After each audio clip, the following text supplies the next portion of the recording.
16 mėnulio diena. Dienos akmuo čeroitas. Simbolis burkuojantis balandis. Tai viena iš nedaugelio tyrų dienų. Šią dieną karaliauja harmonija, teisingumas ir pusiausvyra. Būtina visame kame jausti balansą, išlaikyti vidinį komfortą. Jūs negalite rodyti pavydo, netinkamo elgesio, pykčio ir kelti triukšmo. Negalima žudyti paukščių.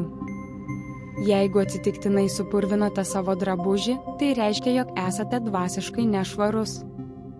Apskritai ši diena sustiprina kiekvieno žmogaus aurą.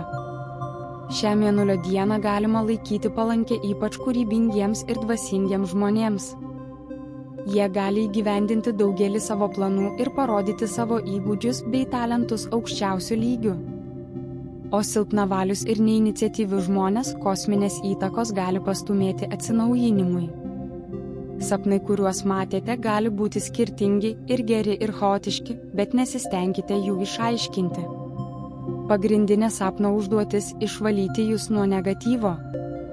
Sapnas netgi gali ligoniams atnešti pasveikimą, o sveikiesiems atsikratyti vidinės įtampos. Jie gali padėti rasti pusiausvyrą gyvenime ir dvasios ramybę. Juose gali būti informacijos tolesniam dvasiniam tobulėjimui.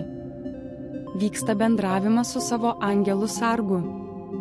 Kraujo ligos šią dieną tai dvasinio nešvarumo požymis. Gali pasireikšti vienišumo jausmas bei nepasitenkinimas pasauliu. Šią dieną nepatartina valgyti sunkiai virškinamą ir gyvulinės kilmės maistą. Šios dienos energetika nuteikia pusiausvyrai ir ragina ramybei bei neskubėjimui. Štai kodėl jūs neturėtumėte daug laiko skirti namų ruošai. Ši diena tinka įvairiems pomėgiams tokiems kaip siuvinėjimas, piešimas, lengvas interjero apipavidalinimas ir visa kita, kas suteikia jums pilnatvės jausmą. Ši diena iš esmės skiriasi nuo vakarykštės. Susitikimai šiandien yra pilni harmonijos, ramūs ir taikūs. Puikus laikas jaukiems pasimatymams romantiškoje atmosferoje. Šiandien negalvokite apie santykių aiškinimąsi ir nesiginčykite. 16 mėnulio diena yra platoniškos dangiškos dvasinės meilės diena. Diena, kai jautiesi laimingu, net jei tavo meilė yra vienpusė. Santuoka sudaryta 16 mėnulio dieną bus paremta dvasiniu intimumu ir niekada neiširs. Šiandien nuo seksualinių santykių vertėtų susilaikyti, jeigu jų tikslas nėra susilaukti vaiko.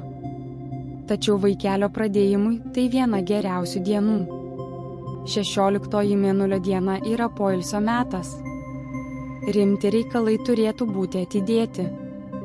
Šią dieną nereikėtų užsiimti piniginėmis operacijomis, ypač susijusiomis su vertybinių popierių pasirašymu. Yra vienas išskirtinis dienos bruožas, ji palanki visiems, kurie užsiima maisto gamybą bei prekybą.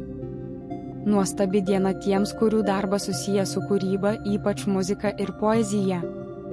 Diena, kai galvose viena po kitos gimsta kūrybinės idėjos, tai reikia laiko jas užrašyti.